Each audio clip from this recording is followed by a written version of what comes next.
Hey guys, Jeff Calliguire. I'm coming to you live at Whisper Ranch and want to talk about this question that I've had in my own mind, and maybe you have too, is what if you feel like you need a sabbatical? Like 3 to 6 months off, get away, go somewhere, sit by a beach, sit in the mountains, and you can't. I know friends right now who are planning their 3 to 6 month sabbatical. You know, probably a lot of us have professors or pastors who've done that. And I work with a lot of business people, business leaders, they're engineers, they're entrepreneurs, and they can't just get away and take 3 to 6 months off, but they would love to. First of all, I want to say sabbatical, if you can do it, it's really even a biblical concept. God, on the seventh day, God rests. There's this concept that every 7 years let the land lie fallow. It's actually rest, and the ability to recharge is actually a very important spiritual principle, biblical principle, and I think it's actually super helpful for business leaders and leaders in general, for most people. But for most of us, we think, man, I've got bills to pay, I've got kids to take care of, I've got uh, a company to run, I've got responsibility. I can't just leave for 3 to 6 months. What about me? What does it mean to then have this desire? I know a lot of people who wake up on a Monday morning and they think, golly, I still feel tired. Actually, or you've been on vacation and you come back from vacation and you're like, why am I not feeling like I'm ready to be back at this? Can I keep doing this? Years ago, I remember thinking, when I was in a job that really wasn't in love with me or me in love with it, I was thinking, like, when can I retire? You get those social security things in the mail and you think, can I afford to do this sooner? What time is it and when is retirement?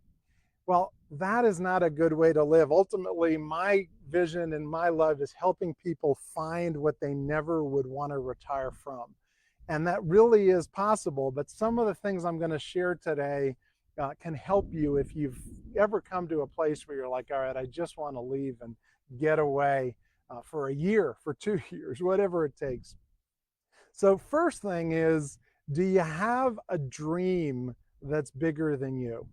Do you have a dream that's bigger than you? And I know that can be touchy-feely for some people.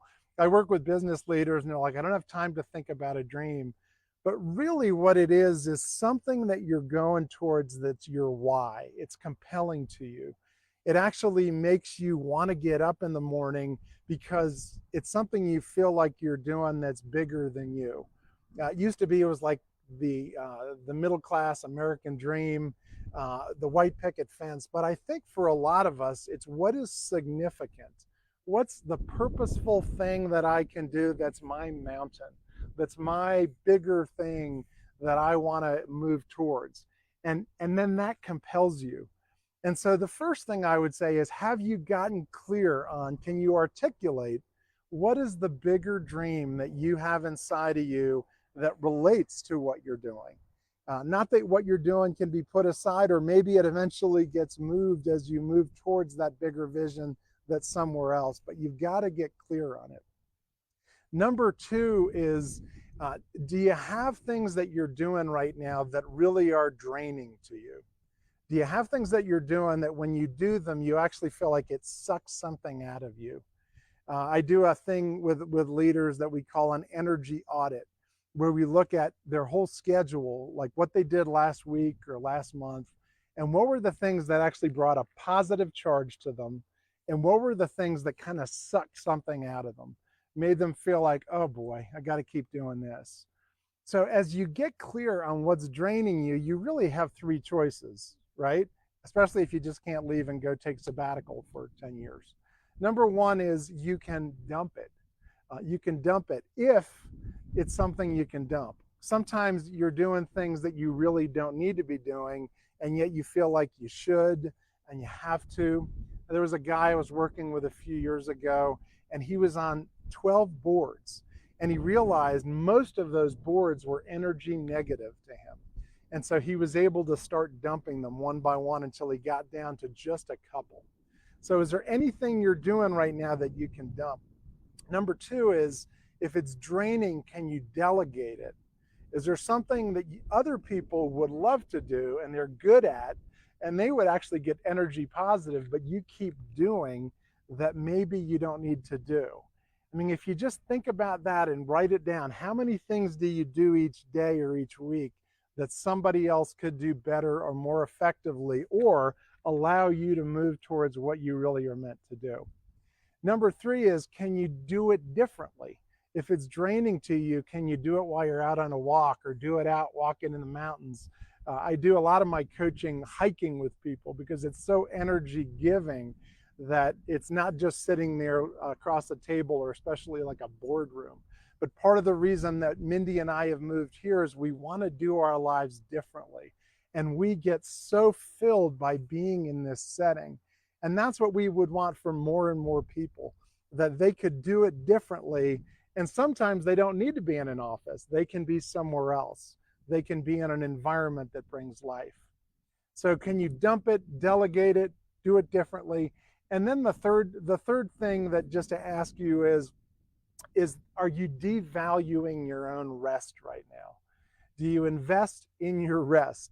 You know, like a muscle, you use it over and over again, but are you doing things that are your own daily Sabbath, routines that breathe life back into you?